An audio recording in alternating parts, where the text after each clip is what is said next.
Hello students.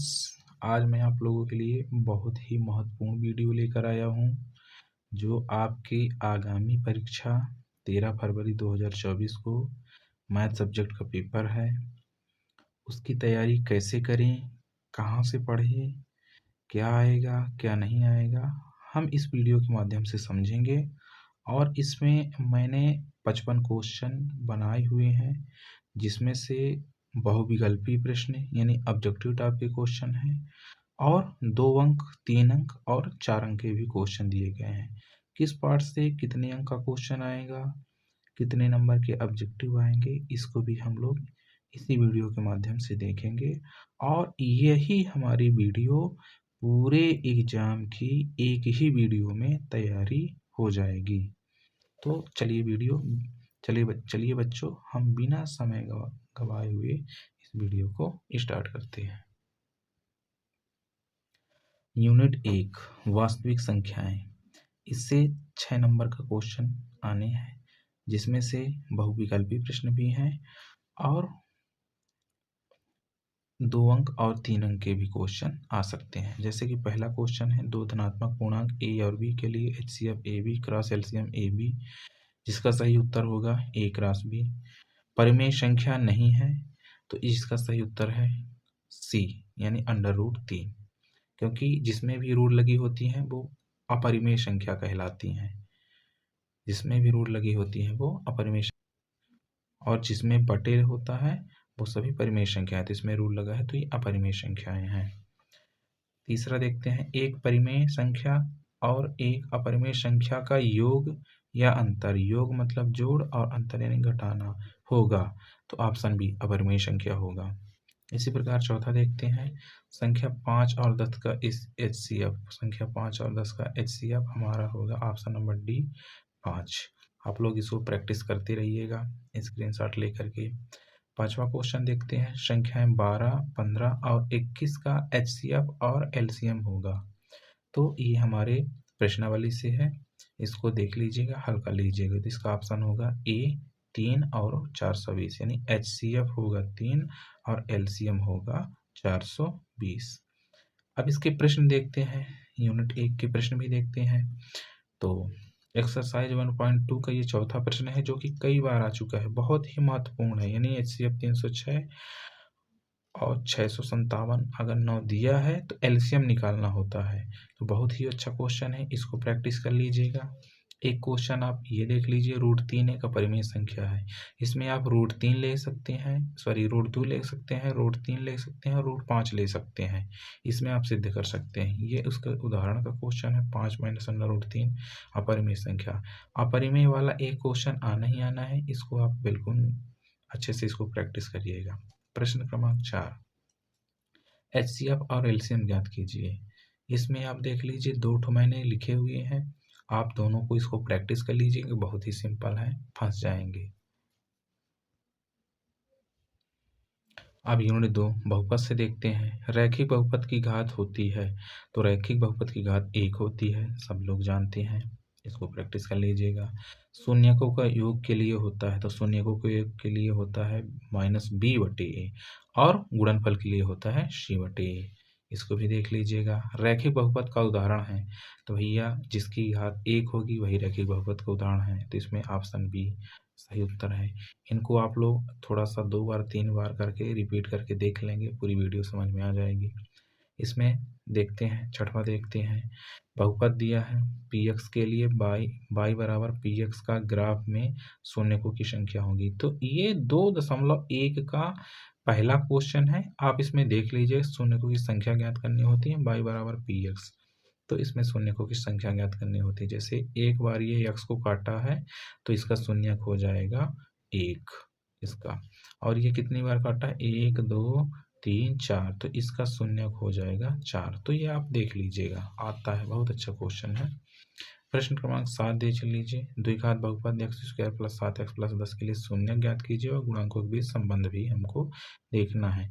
तो आप बहुपद चेंज कर सकते हैं, बाकी इससे इस टाइप का क्वेश्चन आना ही आना है। आप चाहे तो ये वाला पॉलिनोमियल्स देख सकते हैं और चाहिए तो ये वाला देख सकते हैं, तो आपको ये पढ़ना ही पढ़ना है। चलिए आते हैं यूनिट 3 में, दो चर वाले रैखिक समीकरण। इसमें ऑप्शन आते हैं अच्छे खासे, a1/a2 is not equal b1/b2, sorry a1/a2 is equal b1/b2 is not equal c1/c2 का बीजगणितीय निरूपण है। तो ये होगा कोई हल नहीं, ठीक है ना। अद्वितीय के लिए देख लीजिएगा, उसमें a1/a2 is not equal b1/b2 होता है अद्वितीय के लिए, और अपरिमित रूप से अनेक हल के लिए a1/a2 बराबर b1/b2 बराबर c1/c2 बराबर, तीनों बराबर होता है। लेकिन कोई हल के लिए दो बराबर हो जाते हैं, तीसरा बराबर नहीं होता है। तो इसको देख लीजिएगा, ये देख लीजिए 2x + 3y - 9 बराबर 0, 4x + 6y - 18 बराबर 0। तो इसके लिए समपाती रेखाएं होंगी। a1/a2 is not equal b1/b2 की स्थिति में रैखिक समीकरण के युग्म होंगे, तो संगत होंगे। इसका सही आंसर हो जाएगा। इससे प्रतिस्थापन विधि आती है एक, और प्रतिस्थापन विधि का ये जो उदाहरण है अच्छा खासा इंपॉर्टेंट है, इसको देख लीजिएगा थोड़ा सा। इससे एक यम का मान ज्ञात करने के लिए आता है। ये प्रश्नावली का क्वेश्चन मैंने छांट के लिखा है जो आता है मेन एग्जामों में। और विलोपन या प्रतिस्थापन विधि से ये 3.3 का पहला क्वेश्चन है, x + y बराबर 5, 2x - 3y बराबर 4, जो कि बहुत ही महत्वपूर्ण है। तो इसको आप लोग सॉल्व कर लिएगा। अब आते हैं यूनिट 4 में, द्विघात समीकरण। 5 अंक का इससे भी आता है। दो ऑब्जेक्टिव आने हैं, जैसे दे दिया पहला, दो भिन्न वास्तविक मूल होते हैं। तो भिन्न कब होते हैं? जब b² - 4ac की वैल्यू हमेशा क्या होती है? 0 से बड़ी, ये देखना है। विविक्तर के लिए सूत्र होता है तो b² - 4ac, ये देख लेना है। द्विघाती सूत्र जिसे हम सिद्धाचार सूत्र भी कहते हैं, तो -b प्लस -b² - 4ac/2a, ये होता है।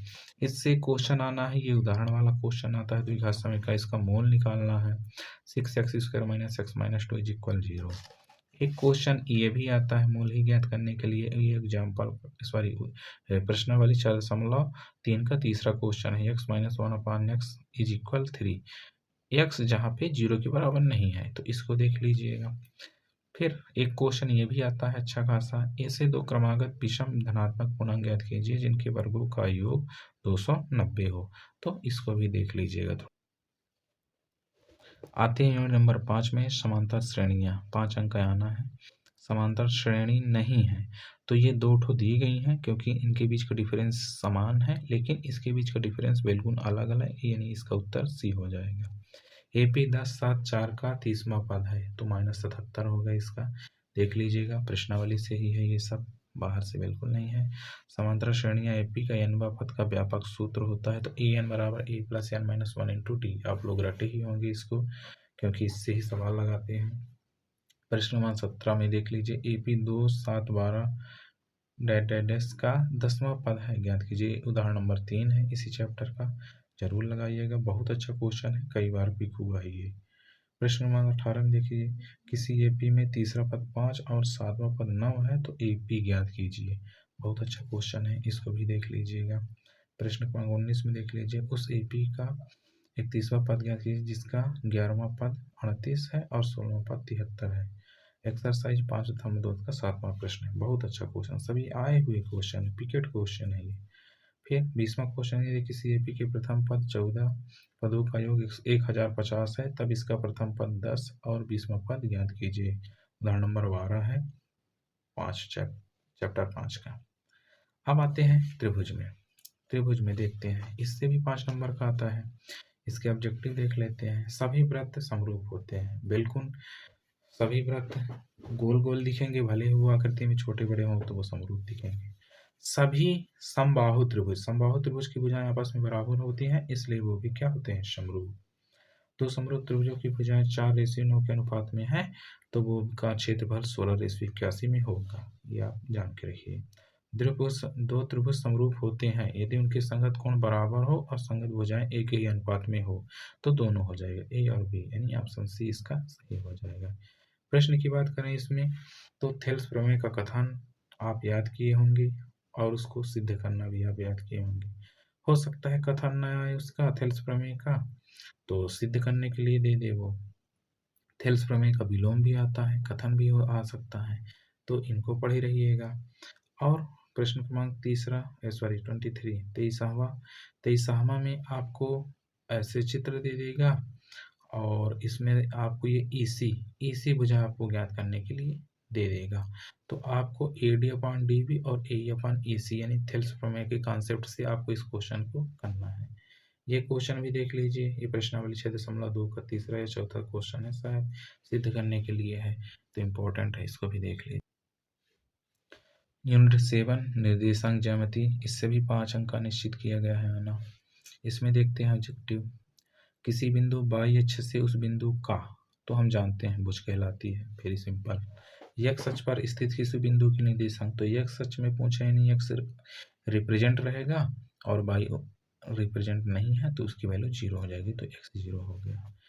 अब बिंदु P(x,y) में मूल बिंदु से दूरी, तो मूल बिंदु से दूरी का सूत्र पूछ रहा भैया, 0 0 मत कर देना, इसका सही उत्तर हो जाएगा √x² + y²। इससे क्वेश्चन आता है दूरी ज्ञात करने के लिए, यह पहले ही 7.1 से ही है, ये दोनों लगा लीजिएगा आप। और इससे एक समदूरस्थ टाइप का क्वेश्चन आता है, तो समदूरस्थ टाइप का क्वेश्चन 2-3 टू है, ये मैंने यहाँ पे एक पिक किया है, आप देख लीजिएगा, उनकी भी प्रैक्टिस कर लीजिएगा। फिर इसमें से आता है एक EM1 रेशियो EM2 का आता है एक क्वेश्चन, जो विभाजन कहलाता है, मूल बिंदु को विभाजन कहलाता है। जैसे कि ये दिया गया है एक क्वेश्चन, उस बिंदु का निर्देशांक ज्ञात करिए जो बिंदु -6, 7 और 4 -3 को मिलाने वाले रेखाखंड को 2:3 के अनुपात में विभाजित करता। तो अच्छा खासा इजी क्वेश्चन है, कोई घबराने की जरूरत नहीं है, लगाएंगे एक बार में आ जाएगा, पढ़े होंगे तो। चलिए यूनिट 8 त्रिकोणमिति का परिचय, इससे भी 5 अंक का निश्चित किया गया है। इसमें 3 अंक का ऑब्जेक्टिव आएगा और 2 अंक का प्रश्न आएगा। तो ऑब्जेक्टिव आएंगे 3 अंक के, मैंने 5 3 8 ऑब्जेक्टिव आपको इसमें से छांट दिए हैं, प्रैक्टिस कर लेंगे, फंस जाएगा कोई दिक्कत नहीं, क्योंकि ये सब त्रैमासिक और अर्धवार्षिक प्री बोर्ड के ही प्रश्न इस पे लिखे हुए हैं, अलग से कोई नहीं लिखा गया है। तो ये सब इनके सामने सामने उत्तर लिखा गया है, इनके भी आप देख लीजिए, सामने सामने उत्तर लिखा गया है। तो आप स्क्रीनशॉट ले करके और टाइमिंग ले करके आप इसको 2 बार 3 बार में देख लीजिएगा। इस टाइप के क्वेश्चन इसमें आते हैं, दे देता है tan की वैल्यू दे दिए 4/3, अन्य त्रिकोणमिति यानी tan के अलावा साइन, कॉस, कोसेक, सेक, कॉट, इनकी वैल्यू निकालना है, ऐसे आ जाता है। ये प्रश्नावली का क्वेश्चन है 8.1 का, साइन 3/4 तो कॉस ए और tan ए का, इसमें 2 ही निकालने हैं, तो बहुत ईजी क्वेश्चन है, इसको कर लीजिएगा। 2 ही नंबर का आएगा, इसलिए सरल ही आएंगे, कठिन नहीं आएंगे। ऐसे ही ये sin 60 sin 30 + sin 30 cos 60 का मान ज्ञात करने के लिए आ जाएगा, इसको भी आप लोग याद कर लीजिएगा, हल कर लीजिएगा, बहुत ईजी है। यूनिट 9 त्रिकोणमिति के कुछ अनुप्रयोग, इसमें से एक ही नंबर का ऑब्जेक्टिव आएगा, तो देख लेते हैं। प्रेक्षक की आंख से प्रेक्षक द्वारा देखी गई वस्तु की बिंदु को मिलाने वाली रेखा दृष्टि रेखा कहलाती है। जब हमें किसी वस्तु को देखने के लिए सिर को जब झुकाना, नीचे झुकाना होता है तो अवनमन कोण बनता है, और जब सर को ऊपर उठाना होता है तो उन्नयन कोण बनता है। इसको आप देख लीजिएगा, ज़्यादा समय वेस्ट करने की ज़रूरत नहीं है। ये क्वेश्चन प्रश्न क्रमांक 34 देख लीजिए, यह उदाहरण का क्वेश्चन है, आप इसको लगा सकते हैं, कोई दिक्कत नहीं, बहुत ही ईजी है ये, इसमें तो फ्री के नंबर मिलते हैं। 35 नंबर भी देख लीजिए, ये प्रश्नावली का क्वेश्चन है, प्रश्नावली का दूसरा क्वेश्चन यानी 9.1 का दूसरा क्वेश्चन है, बहुत अच्छा क्वेश्चन है, मेरा फेवरेट क्वेश्चन है, आप लगा लीजिएगा। इसके अलावा एक आध दो और लगा लीजिएगा। फिर चलते हैं यूनिट 10 में, वृत्त। वृत्त से भी 1 या 2 ऑब्जेक्टिव आते हैं और प्रश्न आते हैं। तो जैसे देख लेते हैं कि किसी वृत्त की स्पर्श रेखा एक ही बिंदु पर छेदेगी, जिसको हम स्पर्श बिंदु बोलते हैं। वृत्त की 2 समांतर स्पर्श रेखाएं, हाँ बिल्कुल 2 हो जाएंगी, क्योंकि अगर तीसरी बनाएंगे तो वो एक दूसरे को काट देंगी, तो ये 2 हो जाएंगी, 2 है, ये लिख लीजिएगा। एक बिंदु O से वृत्त पर स्पर्श रेखा की लंबाई 24 है और केंद्र से दूरी 25 है, तो वृत्त की त्रिज्या, तो भाई ये त्रिक हम जानते हैं, 24-25 में फिर 7 ही जाता है, 24-25 में फिर 7 ही जाता है, तो इसको भी ध्यान रखिएगा। ये 2 क्वेश्चन है, इतना इंपॉर्टेंट क्वेश्चन है, ये रखा हुआ है पेपर में आपका। ये प्रमेय है कि बाह्य बिंदु से वृत्त पर खींची गई स्पर्श रेखाओं की लंबाइयां बराबर होती हैं, यानी इसमें अपने को सिद्ध करना है स्पर्श रेखाओं को। सिद्ध कीजिए कि किसी वृत्त के सिरे पर खींची गई यह स्पर्श रेखा समांतर, इसमें स्पर्श रेखाओं को समांतर सिद्ध करना है। और नेक्स्ट देख लीजिए, एक बिंदु ए से जो एक वृत्त के केंद्र से 5 सेंटीमीटर की दूरी पर है, वृत्त पर स्पर्श रेखा की लंबाई 4 सेंटीमीटर है, तो वृत्त की त्रिज्या ज्ञात कीजिए। ये भी बहुत प्यारा क्वेश्चन है, काफी इंपॉर्टेंट क्वेश्चन है, इसको जरूर आप लोग कर लीजिए। प्रश्नावली 10.2 का चौथा या 5वां क्वेश्चन है ये, तो इसको पढ़ लीजिएगा। आते हैं यूनिट 11 में, वृत्तों से संबंधित क्षेत्रफल। तो इससे ऑब्जेक्टिव 1-2 आ जाते हैं। त्रिज्या r वाले वृत्त की परिधि 2πr होती है। अगर चाप की लंबाई के लिए पूछेगा तो θ/360 2πr, यानी परिधि वाला सूत्र लगाते हैं। अगर क्षेत्रफल पूछता है तो θ/360 πr² लगा देते हैं। r त्रिज्या वाले त्रिज्यखंड का क्षेत्रफल जिसका कोण p डिग्री हो तो p/720 × 2πr², इसको लगा लीजिए, आ चुका है कई बार, तो इसको देख लीजिएगा, इसका ध्यान रखिएगा, 720 होता है बटे में। 6 सेंटीमीटर त्रिज्या वाले एक वृत्त के एक त्रिज्यखंड का क्षेत्रफल ज्ञात कीजिए जिसका कोण ये है। तो त्रिज्यखंड का क्षेत्रफल है तो क्षेत्रफल यानी θ/360 πr² इसमें सूत्र लग जाएगा।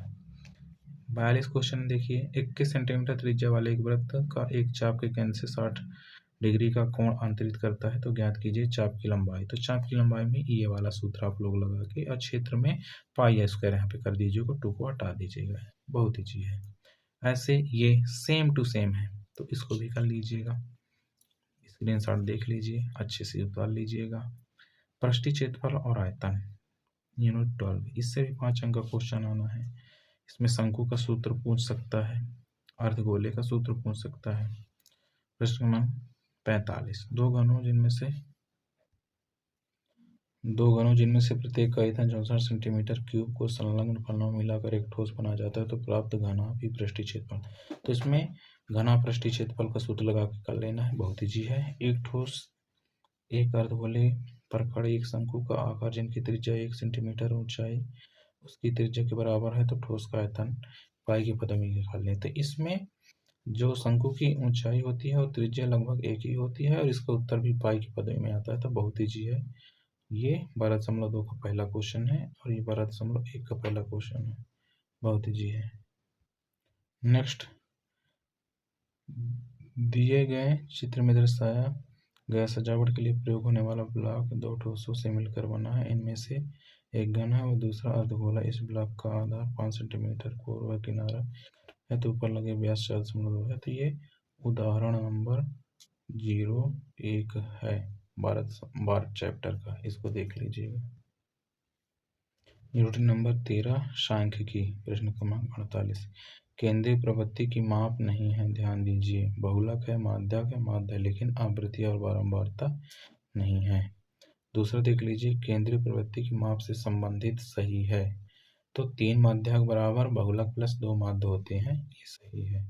बहुलक का सूत्र बहुत ईजी है, L + F1 - F0 2 F1 - F0 - F2 × H, ये हो जाएगा करेक्ट। इससे ये बड़ा फेवरेट क्वेश्चन है, कई बार आ चुका है, इसको पढ़ लीजिएगा। फैक्ट्री में 50 श्रमिकों की मजदूरी वाला, इसमें आपको माध्य ज्ञात करने के लिए बोला है, तो माध्य ज्ञात करना है आपको। फिर इसके बाद ये क्वेश्चन कई बार आया है, 2023, 2022, 21 में ये कई बार आया है। इसमें माध्यक, माध्य, बहुलक, लेकिन आपको पेपर में 2 में से 3 में से एक ही ज्ञात करने के लिए बोलेगा, इसको आप पढ़ लीजिएगा। लास्ट में आते हैं यूनिट 14 प्रायिकता, प्रश्न क्रमांक 51, इसका देखिए अब ऑप्शन, घटना E की प्रायिकता P प्लस घटना E नहीं की प्रायिकता बराबर 1 होती है। हम जानते हैं P + 12 P बराबर 1 होता है। ये घटना होने की, ये घटना ना होने की प्रायिकता, तो दोनों को ऐड करेंगे, इसकी होती है 1, इसकी होती है 0, तो 0 में 1 जोड़ेंगे तो 1, तो ये 1 हो जाएगा। किसी घटना की प्रायिकता 0 से बड़ी या बराबर होती है और 1 से छोटी या उसके बराबर होती है, इस प्रकार ये देख लीजिए। निश्चित घटना की प्रायिकता 1 होती है और अनिश्चित घटना की प्रायिकता 0 होती है। ये वाला क्वेश्चन कई बार मेन एग्जाम में पूछा गया है। निश्चित घटना की प्रायिकता 0.05 दिया है, अनिश्चित घटना यानी E नहीं की प्रायिकता हमको ज्ञात करना है। ये उदाहरण नंबर पहला ही है 14 पाठ का। एक सिक्के को एक बार उछालने पर चिट या पट्टा आने की प्रायिकता क्या होगी, तो इसका 1/2 ही आंसर होगा, चाहे चिट का पूछे चाहे पट का पूछे। अच्छी प्रकार से फेंटी गई 52 ताश के गड्ढों में से एक पत्ता निकाला जाता है तो वह एक इक्का होगा। तो बटे में 52 होगा, इक्का 4 होते हैं तो 4/52 होगा। एक इक्का नहीं होगा, यानी 52 में से 4 घटा दो, इक्का 4 होते तो 48, तो इसका 48/52 हो जाएगा। इसका नेक्स्ट क्वेश्चन, एक पासे को एक बार फेंका जाता है तो प्रयुक्त ज्ञात कीजिए। पासे में भैया 1 2 3 4 5 6 ऑप्शन होते हैं। अभाज्य तो 2 3 5, तो अभाज्य संख्या 3 हो जाएंगे तो 3/6, यानी 1/2। विषम संख्या के लिए तो इसमें भी वही हो जाएगा। तो बहुत इजी क्वेश्चन है।